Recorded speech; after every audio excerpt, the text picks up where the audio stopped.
So आता आपण PPT presentation बघणार आहोत की कसं बनवलं जातं ते. ठीक आहे. सो ही स्क्रीन तुम्ही बघत असाल. तुम्ही इथे सर्च इंजिन ऑपरेशन आपण ह्याला म्हणतो. ठीक आहे.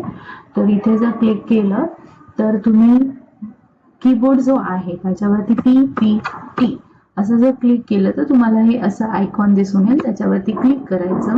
त्याच्यावरती डबल क्लिक तुम्ही केल्यानंतर तुम्हाला हे अशा प्रकारचं पेज दिसून येईल. ठीक आहे. सो ह्या पेज वरती तुम्हाला आपल्याला नवीन पीपीटी बनवायची आहे तर तुम्ही इथले वेगवेगळे थीम यूज करू शकता. बट आता आपली सुरुवात आहे, आपल्याला बेसिक काहीतरी बनवायचं आहे तर आपण ब्लँक प्रेझेंटेशन वरती प्रॅक्टिस करूयात.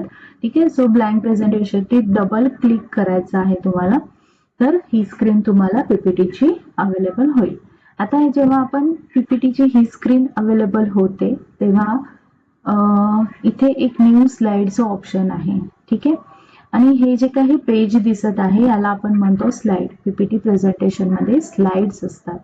मग तुम्हाला समजा आता याच्यामध्ये ही स्लाइड नको आहे, दुसरी नवीन स्लाइड ऍड करायची आहे तर इथे न्यू स्लाइड ऑप्शन आहे, त्याच्यावरती क्लिक केलात तर तुम्हाला हे वेगवेगळे थीम्स न्यू स्लाइडचे दिसून येतील. ठीक आहे. आता समजा मला टायटल ओनली घ्यायचं आहे तर टायटल ओनली वरती मी क्लिक केलं तर मला टायटल ओनली ही स्लाइड सेकंड नंबरला ऍड होईल. ठीक आहे. तर मग आता मला ह्याच्यामध्ये समजा मी इथे टाकलेलं आहे पीपीटी.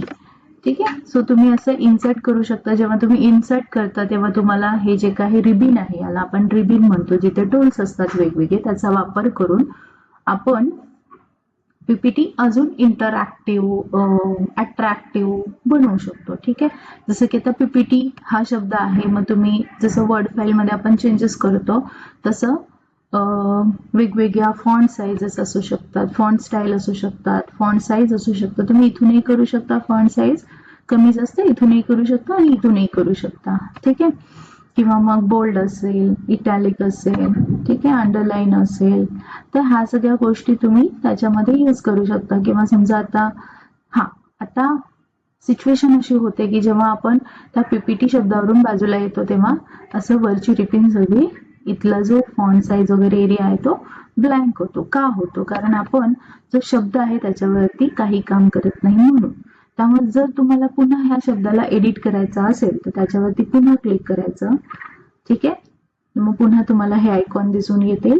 मग पुन्हा आपण क्लिक केल्यानंतर आता समजा आपण इथे इटॅलियन केलंय तर इटॅलियन नको आपल्याला, म्हणजे क्रॉस आपले जे काही सेंटेन्स वर्ड्स असतात ते क्रॉस मध्ये येतात. ठीक आहे. इटॅलिक म्हणतो आपण त्याला. सो त्याच्यावरती क्लिक केलं तर ते नॉर्मल सिच्युएशन मध्ये तुम्हाला दिसून येईल. बघा हा फरक आहे. ठीक आहे. आता ह्या पीपीटीला तुम्ही बॅकग्राऊंड पण देऊ शकता ह्या शब्दाला, त्याचबरोबर त्या शब्दाचा रंग सुद्धा तुम्ही बदलू शकता अशा प्रकारे. जर तुम्ही बघितलं असेल, ही बाजूला होत नाहीये. ठीक आहे. ठीक आहे. जर बघितलं तर हे बघा. ठीक आहे. ब्लॅक कलरचं ग्रीन कलर मध्ये आलेला आहे. पुन्हा तुम्हाला चेंज करायचं असेल तर त्या शब्दाला तुम्हाला चेक करायचं आहे आणि त्या प्रकारे बनवायचं.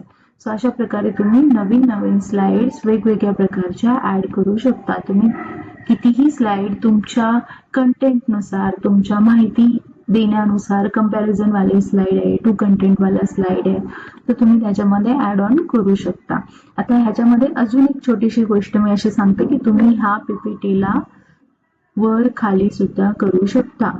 ठीक आहे. आता बघा ही 3 नंबरला आली आहे, 2 नंबरला आली आहे, तर हे तुम्ही स्लाइड चेंज करू शकता. येस.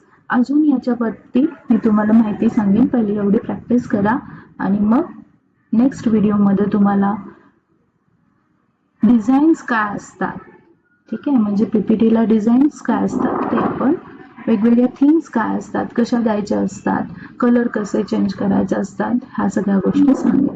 ठीक आहे. एवढी प्रॅक्टिस तुम्ही सगळेजण करा. थँक्यू.